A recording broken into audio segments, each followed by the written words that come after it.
Morning to all, welcome to my channel ATSI Institute. I hope all you are fine.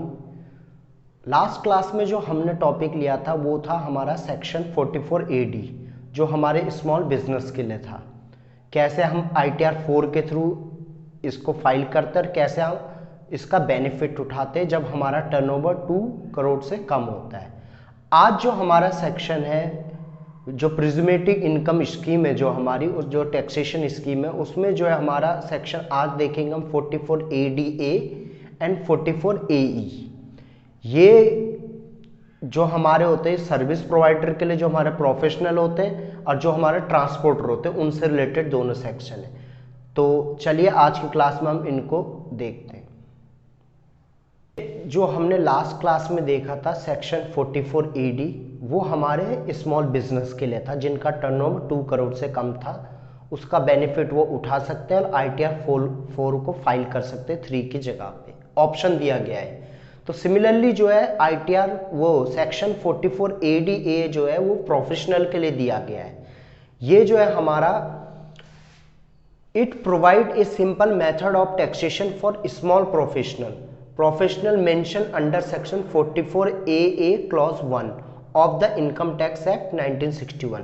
जो income tax act 1961 के अंदर जो professional जो बताए गए हैं, किसके 44 सेक्शन 44AA क्लॉज 1 के अंदर जो है जो प्रोफेशनल बताए गए हैं, डिफाइन किए गए, उन्हीं को ये बेनिफिट मिलता है।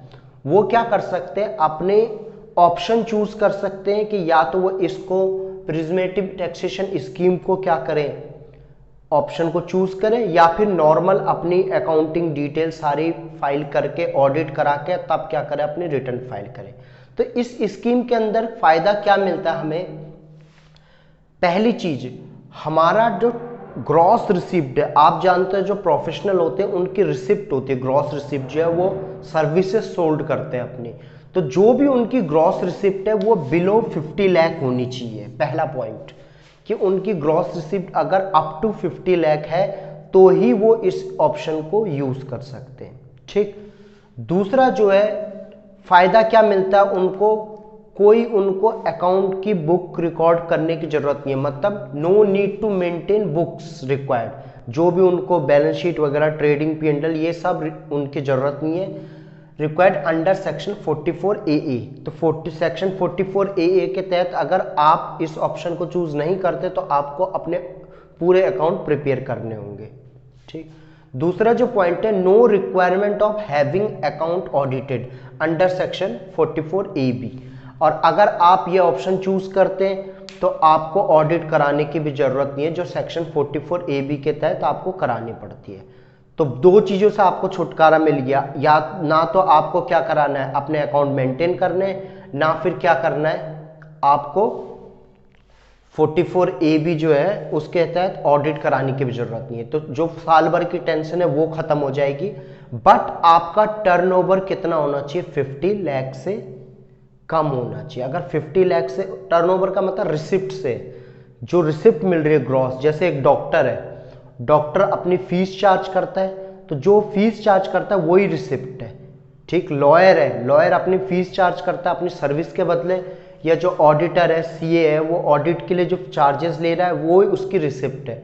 तो वो जो टोटल है उसका अगर बिलो 50 लाख है तो इस ऑप्शन को चूज कर सकते हैं 44ADA जो है, और अगर 50 लाख से ऊपर हो जाती है तो इस ऑप्शन को चूज नहीं कर सकते। उन्हें अपनी नॉर्मल ITR 3 फाइल करनी होगी और उसमें अपनी अकाउंट की ऑडिटिंग भी करानी होगी। इसके अलावा क्या करना होगा, पूरे अकाउंट प्रिपेयर करने होंगे। ठीक।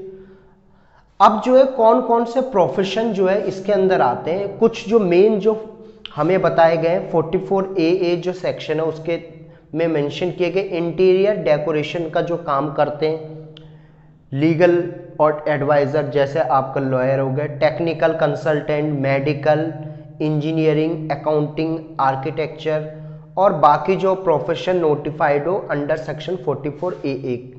इसके अंदर जो भी प्रोफेशन होते हैं उनमें जो प्रोफेशनल काम कर रहे हैं वो क्या होते हैं, इसके अंदर आते हैं। ठीक। इसके अलावा जैसे कोई मूवी प्रोड्यूसर है, राइटर है, डायरेक्टर है, तो ये सब भी आते हैं। उसकी डिटेल आप अंडर सेक्शन 44AA में मिलेगी आपको। ठीक, अब जो है हमारा यहां तक आपको पता लग गया कि किसको मिलती है एग्जेम्पशन। एग्जेम्पशन मिलती है, ये इंडिविजुअल हो सकता है, कोई आपकी जो हमने लास्ट क्लास में देखा था फर्म हो सकती है, HUF हो सकता है, पार्टनरशिप फर्म होगी बट उसमें LLP इंक्लूड नहीं होगी, उनको ये क्या मिलती है, एग्जेम्पशन मिलती है। ठीक, अब एग्जेम्पशन मतलब इसके अंदर उनकी इनकम आती है इस सेक्शन के अंदर 44ADA के अंदर। अब जो है इसकी लिमिट कितनी है, कितनी इनकम मानी जाएगी, वो मैं आपको समझाता हूं। जो मैंने आपको बताया कि ग्रॉस रिसिप्ट जो होनी चाहिए, प्रोफेशन जो पर्सन है, ग्रॉस रिसिप्ट जो है उसकी अप टू कितनी होनी चाहिए, 50 लाख। 50 लाख से ऊपर नहीं होनी चाहिए। मान लीजिए एक डॉक्टर है, उसकी जो ग्रॉस रिसिप्ट है वो है उसकी 40 लाख, जो प्रीवियस ईयर है उसमें उसकी ग्रॉस रिसिप्ट 40 लाख है, तो जो उसकी इनकम मानी जाएगी वो मानी जाएगी 50% ऑफ ग्रॉस रिसिप्ट। जितनी भी आपकी ग्रॉस रिसिप्ट होगी उसका 50% आपकी इनकम एज्यूम कर दी जाएगी इस स्कीम के अंदर। 44ADA जो सेक्शन है उसमें आपकी इनकम सीधा जो 40 लाख का 50% आपको पता है कितना होता है, 20 लाख। तो 20 लाख ही आपकी इनकम है। जो PGBP हेड है उसमें आपकी इनकम कितनी शो करेंगे, 20 लाख। कोई आप अकाउंट मेंटेन नहीं करना, कुछ ऑडिट नहीं कराना, सीधा जो है आपकी इनकम 20 लाख है। बट अगर आपको लगता है कि भाई 20 लाख तो बहुत ज्यादा दिखा रहे हैं, मेरे काफी खर्चे हो सकते हैं, मेरे बिजनेस से जो प्रोफेशन है उसमें कई मैं एक्सपेंस पे करता हूं, तो उस केस में आप इस ऑप्शन को चूज मत करिए। आप नॉर्मल अकाउंट मेंटेन करिए, प्रॉपर अपने एक्सपेंस दिखाइए और फिर जो आपका प्रॉफिट आ रहा है उसको क्या करिए, PGBP हेड के अंदर शो करिए। ठीक, ये ऑप्शनल है, ये ऑप्शनल है कि सेक्शन 44ADA चूज कर सकते हो आप अगर आपको लगता है कि, बट अगर 44ADA चूज किए तो सीधा जो 50% आपकी ग्रॉस रिसिप्ट है, जितनी भी होगी ग्रॉस रिसिप्ट, चाहे वो कैश में चाहे बैंक में, जितनी भी रिसिप्ट होगी उसका 50% क्या मानी जाएगी, इनकम। इससे आप कोई भी एक्सपेंस लेस नहीं कर सकते।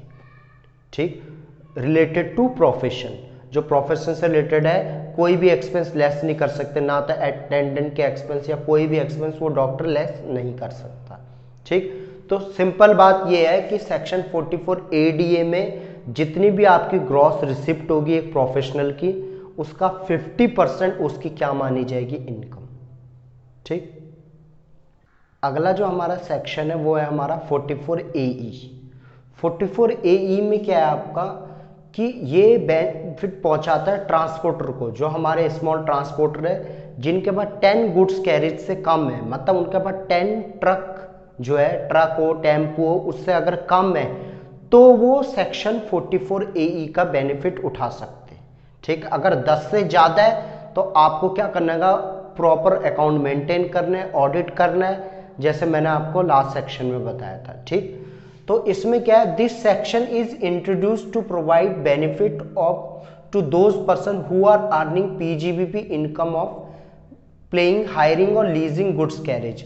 मतलब यह है कि कोई भी जो पर्सन है जिसका बिजनेस हो, किस चीज का, वो ट्रांसपोर्टर है, वो प्लेइंग, हायरिंग और लीजिंग पे अपने टेम्पो ट्रक वगैरह देता है और उससे इनकम क्या कर रहा है, अर्न कर रहा है। तो अगर not more than 10 goods carriage, अगर प्रीवियस ईयर में उसके पास 10 ट्रक से कम है, 10 ट्रक है या टेम्पो या दोनों है मिला के, मगर 10 से ऊपर नहीं होनी चाहिए, तो इस ऑप्शन को चूज कर सकता है। दूसरा point, only allowed to owner not to operator, ये बेनिफिट जो है इस सेक्शन का केवल ऑनर को मिलेगा। अगर आप ट्रांसपोर्टर है मगर आप ऑपरेटर है, ऑनर नहीं है ट्रकों के, तो आप इस स्कीम का बेनिफिट नहीं उठा सकते। ठीक, तो ऑनर को ही बेनिफिट मिलेगा। नो एक्सपेंस आर अलाउड, कोई भी एक्सपेंस क्या नहीं कर सकते, हम अलाउड नहीं कर सकते, कोई भी एक्सपेंस इससे लेस नहीं कर सकते। जो इनकम होगी वो मैं अभी आपको बताऊंगा क्या होगी। और ये स्कीम ऑप्शनल है, मैंने आपको बता दिया कि ऑप्शनल, आप इसे चूज करो चाहे ना करो। अगर आपके एक्सपेंस ज़्यादा होते हैं तो आप इस स्कीम को चूज मत करो, नॉर्मल अकाउंट मेंटेन करो, उसके हिसाब से अपना PGBP का जो प्रॉफिट है उसको शो करो अपनी रिटर्न पे। ठीक, अब जो है हम देखते हैं कि कितने जो है हमें इसका बेनिफिट मिलता है, कितनी हमारी इनकम होगी। चलिए अब ये देखते हैं कि हमारा किस तरह से इसकी इनकम क्या एज्यूम की जाएगी। अगर आप इसमें जो है गुड्स व्हीकल्स को जो है आपके पास जो कैरेज व्हीकल है उसको दो कैटेगरी में डिवाइड किया गया। जो हमारा असेसमेंट ईयर था 1920, इसी में अमेंडमेंट आया था, दो कैटेगरी में इसको डिवाइड किया गया, हैवी गुड्स व्हीकल्स और लाइट गुड्स व्हीकल्स। लाइट का मतलब नॉट हैवी। तो हैवी गुड्स व्हीकल्स उसको बोलेंगे जिसका ग्रॉस व्हीकल वेट जो है आपका 12,000 kg से एबव हो। अगर 12,000 kg से एबव ऊपर है आपका जो व्हीकल है उसका वेट, तो इसका मतलब क्या माना जाएगा, हैवी। और अगर नहीं है तो क्या माना जाएगा, लाइट गुड्स व्हीकल। समझ आ गया, हैवी क्या होता है, लाइट क्या होता है। अब इनकम क्या मानी जाएगी, इनकम मानी जाएगी अगर हैवी गुड्स व्हीकल है 1000 per ton per month of gross vehicle weight और अनलेडन वेट। 1000 पर टन, देखिए per month of gross vehicle weight. Gross vehicle weight का मतलब होता है जो आपका व्हीकल है उसमें सारे अगर इक्विपमेंट अगर हम लगा देते जो भी उससे रिलेटेड है उसको वेट करने को हम क्या बोलते हैं, gross vehicle wait. Unladen wait का मतलब होता है जिसमें हम ड्राइवर और जो अटेंडेंट हो उनको हटा के अगर वेट करते हैं तो उसको हम बोलते हैं अनलेडन वेट। तो सिंपल भाषा में ये है कि 1000 पर टन है। मान लीजिए यहां से समझते हैं कि आपके ट्रक में जो है 15 टन सामान जाता है हर महीने, ठीक। तो 15 इंटू 1000 कितने हो गए, 15,000 इंटू 12 महीने हो गए इंटू 12, 15 इंटू 12 हो गए 1,80,000। तो ये आपकी इनकम मानी जाएगी एक ट्रक की, एक साल की। समझ गए, 15 टन सामान जाता है इंटू 1000 इंटू जो आया हमारा 15,000 हो गया, और 12 महीने तो 12 से मल्टीप्लाई करते हैं तो हमारा कितना आ जाता है 1,80,000। आपकी एक ट्रक की जो हैवी ट्रक है उसकी इनकम एज्यूम करके 1,80,000 मानी जाएगी एक साल की। और अगर वो 10 महीने चलता है तो 10 से मल्टीप्लाई करेंगे, या 8 चलता है तो 8 से मल्टीप्लाई करेंगे, ठीक। इसको अभी हम समझते हैं। दूसरा जो है, पहले लाइट व्हीकल की भी बात कर लेते हैं। लाइट व्हीकल के केस में क्या होगी, इनकम मानी जाएगी आपकी 7,500 पर मंथ, 7,500 पर मंथ। बस जितने मंथ आपका व्हीकल चल रहा है उतने मंथ की इनकम आपकी इंक्लूड की जाएगी, ठीक।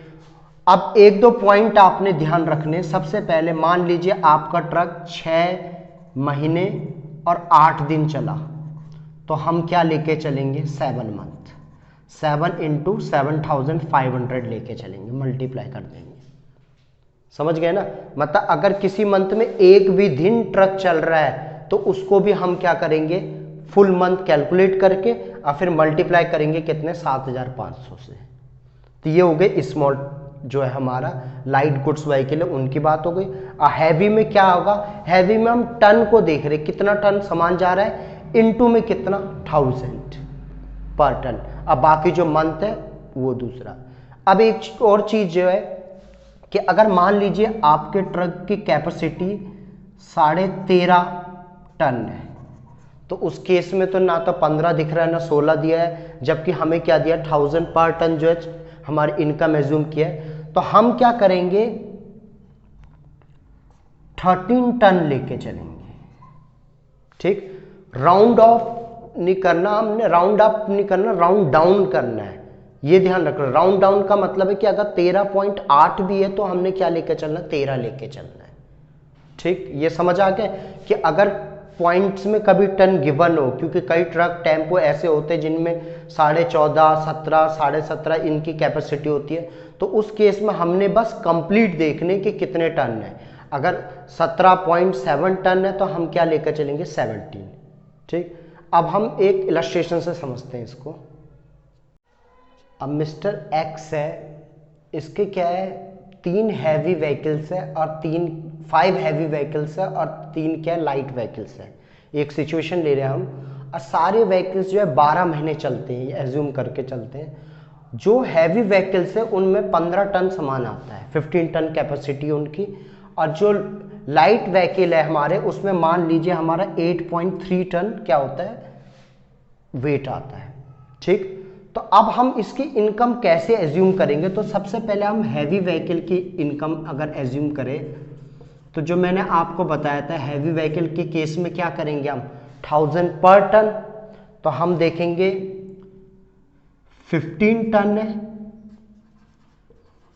इंटू 1000, 15 टन इंटू क्या 1000। ठीक, उसके बाद जो है पूरे 12 महीने चल रहा है, इसलिए हम 12 से भी क्या करेंगे मल्टीप्लाई, 12 से भी मल्टीप्लाई कर दें। इंटू में कितने ट्रक है ऐसे 5, पांचों में सेम वेट लेकर चल रहे हैं, तो पांचों अगर अलग अलग होता तो अलग अलग कैलकुलेट करते, इंटू में क्या कर देंगे 5। तो ये जो आएगी ये टोटल मल्टीप्लाई करके ये क्या होगी इसकी हैवी व्हीकल की इनकम एज्यूम करेंगे। ठीक, अब जो लाइट व्हीकल का देखते हैं। लाइट व्हीकल में मैंने आपको बताया था 7500 एज्यूम किया जाता है, 8.3 टन है, हमें इससे मतलब नहीं है, हम तो क्या करेंगे जितने मंथ चल रही है उसके हिसाब से हम लेंगे। तो हम क्या करेंगे 7500 जो चार्जेबल है इनकम मान रहे 7500 इंटू 12, 12 महीने चल रही है गाड़ी तीनों की तीनों, इंटू कितनी गाड़ी है 3, तो इसलिए 3 ट्रक हो गए और यहाँ पे जो है इसको इंक्लूड कर देंगे। अब इसको दोनों को ऐड करेंगे तो हमारा क्या आ जाएगा टोटल इनकम आ जाएगी। हमने इनका टोटल किया तो हैवी व्हीकल जो 15 टन है 1000 पर टन के हिसाब से इंटू में 12 मंथ इंटू 5 हमारे हैवी व्हीकल्स थे, मल्टीप्लाई किया तो यह हमारा 9 लाख, मतलब जो 5 ट्रक है हैवी वाले उनकी इनकम आपकी टोटल 9 लाख एज्यूम की जाएगी। दूसरा जो लाइट व्हीकल है 7500 7500 इंटू 12 मंथ चल रही है, इंटू कितने लाइट व्हीकल है 3, तो वो आए हमारी 2,70,000। टोटल अगर ऐड करते तो हमारा कितना आता है ये 11,70,000। तो उस मिस्टर एक्स के जो है 8 व्हीकल्स थे और उसकी जो ग्रॉस इनकम एज्यूम की गई है वो है 11,70,000 जो पीजीबीपी हेड के अंदर शो की जाएगी। ठीक, अगर उसको लगता है कि भाई मेरी इनकम ज़्यादा है तो वो इस ऑप्शन को चूज ना करे, प्रॉपर अपना अकाउंट मेंटेन करे और ऑडिट कराए और उसके हिसाब से अपनी रिपोर्ट सौंपे, तो उसको फिर ITR 4 की जगह अपनी ITR चेंज करनी पड़ेगी। ये ऑप्शन के लिए हम अभी तक जो है ITR 4 में ही शो करते हैं। आई होप आपको ये दोनों सेक्शन इजीली समझ आ गए होंगे। एक दो बार आप अगर इस वीडियो को रिपीट करके देखेंगे तो प्रॉपर आपको समझ आ जाएंगे। हम नेक्स्ट क्लास में हम अगला टॉपिक देखेंगे। तब तक अगर आपको अच्छा लगे तो प्लीज़ इसे लाइक कीजिए, शेयर कीजिए और जो न्यू यूज़र है वो सब्सक्राइब कीजिए। मिलते हैं नेक्स्ट क्लास में।